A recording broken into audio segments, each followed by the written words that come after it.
Broadway ਤੁਹਾਡੇ ਵਿਦੇਸ਼ ਜਾਣ ਦੇ ਸੁਪਨਿਆਂ ਨੂੰ ਦੇਵੇਗਾ ਹਕੀਕਤ ਦੀ ਉਡਾਨ। नमस्कार दोस्तों, मैं वर्षित ब्रॉडवे इमिग्रेशन सर्विसेज से लगातार कोशिश इस चैनल के जरिए कनाडा स्टडी वीजा को लेके हर लेटेस्ट इंपॉर्टेंट अपडेट आपसे शेयर करते रहे। सो कनाडा के अंदर काफी सारी चेंजेस अनाउंस हो चुकी हैं, आप सब जानते हैं, जिसके अंदर जो वर्क परमिट है उसे लेके भी चेंजेस आ रही हैं।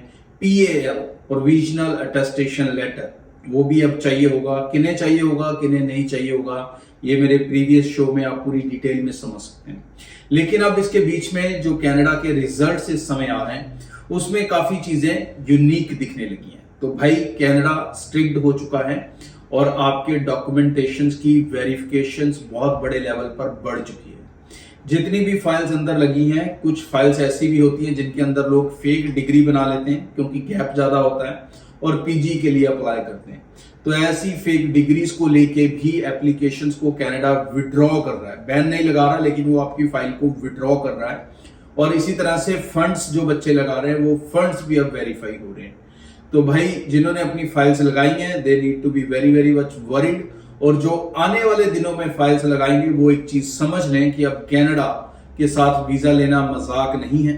सो अपना एजेंट खास करके मैं कहूंगा सही चुने, क्योंकि जब आपका सलाहकार गलत होगा, जब आपका गाइड गलत होगा तो उसका जो भी नुकसान होगा वो आपका है।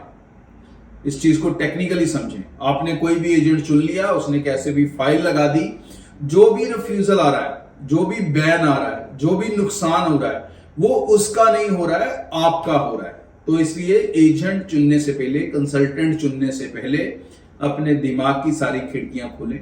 किसी भी स्कीम के अंदर जुगाड़ के साथ अप्लाई करने की कोशिश करोगे तो बड़ा खामियाजा आपको भुगतना पड़ सकता है। ये जो स्टूडेंट्स रिफ्यूज हुए हैं ऐसे एलिगेशंस के साथ, ये दोबारा फाइल्स लगाएंगे भी तो इनके वीजास आने के चांसेस 0% होंगे। कनाडा के अंदर आप सब जानते हैं कि फाइल रिफ्यूज होना बड़ी बात नहीं होती।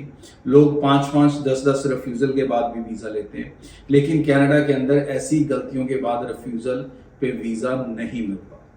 सो जो बच्चे अपनी फाइल्स आने वाले दिनों में लगाएंगे या प्रेजेंटली जो पोस्ट ग्रेजुएट के लिए भी लगा रहे हैं, जिनको PAL की जरूरत नहीं है, प्रोविजनल अटेस्टेशन लेटर की जरूरत नहीं है, वो प्लीज अपनी आंखें खोलकर लगाएं, नहीं तो ये बड़ा नुकसान या खामियाजा आपको भी भुगतना पड़ सकता है। तो ब्रॉडवे के इस चैनल के साथ जुड़े रहे फॉर लेटेस्ट इंपॉर्टेंट अपडेट, और अपनी एप्लीकेशंस को चलाना चाहते हैं, सही तरीके से चलाना चाहते हैं, according to rules and regulations चलाना चाहते हैं, तो ब्रॉडवे की टीम से किसी भी ब्रांच से आप निश्चिंत बेफिक्र होकर मिल सकते हैं, क्योंकि एप्लीकेशन प्रोसेस सब मेरी सुपरविजन में होंगी और जो भी होगा वो सही तरीके से होगा। सो यूके आज 6 फरवरी है और आज से नए रूल्स यूके के शुरू हो चुके हैं। जी हाँ, अब जो फाइल्स लगेंगी उन सब का IHS जो है, जो हेल्थ कवर इंश्योरेंस था, वो अब बढ़कर जाएगा।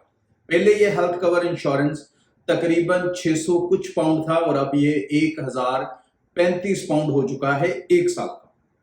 तो मतलब जो मास्टर्स के लिए अब स्टूडेंट्स जा रहे हैं उनका जो इंश्योरेंस पे होगा that will be approximately 1.5 lakh के आसपास, और जो +2 वाले स्टूडेंट्स हैं उनका जो अब इंश्योरेंस जाएगा वो तकरीबन 3.5 लाख के आसपास जाएगा।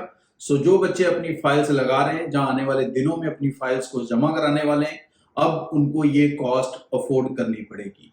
सो ये चेंजेस को नोट कर लें ताकि कोई भी आपकी मिस्टेक या गलतफहमी आपके दिमाग में ना रह जाए। और ये कॉस्टिंग आज से अप्लाई हो चुकी है। जो भी फाइल्स एम्बेसी जाएंगी उन सबको ये कॉस्ट देकर जाना होगा। और यूके के लिए जब आप ब्रॉडवे से अप्लाई करेंगे तो एक चीज निश्चिंत होकर रख सकते हैं कि यहां पर आपको सारे पैसे देने हैं वीजा लगने के बाद। तो मतलब क्या खर्चा हो रहा है, क्या नहीं हो रहा है, उसकी आपको दर्द नहीं लेनी है, पेन नहीं लेनी है, सिरदर्दी नहीं लेनी है। आपको ब्रॉडवे टीम से डील करनी है और उस डील के अकॉर्डिंग ही सारा कुछ उसमें हम कवर करके देंगे। सो आगे भी इस चैनल के साथ रेगुलर अपडेट आपसे शेयर करता रहूंगा। सब्सक्राइब करके रखें ताकि कोई भी इंपॉर्टेंट अपडेट्स आप मिस ना करें। आज के लिए इतना, थैंक यू। ब्रॉडवे ਤੁਹਾਡੇ ਵਿਦੇਸ਼ ਜਾਣ ਦੇ ਸੁਪਨਿਆਂ ਨੂੰ ਦੇਵੇਗਾ ਹਕੀਕਤ ਦੀ ਉਡਾਨ।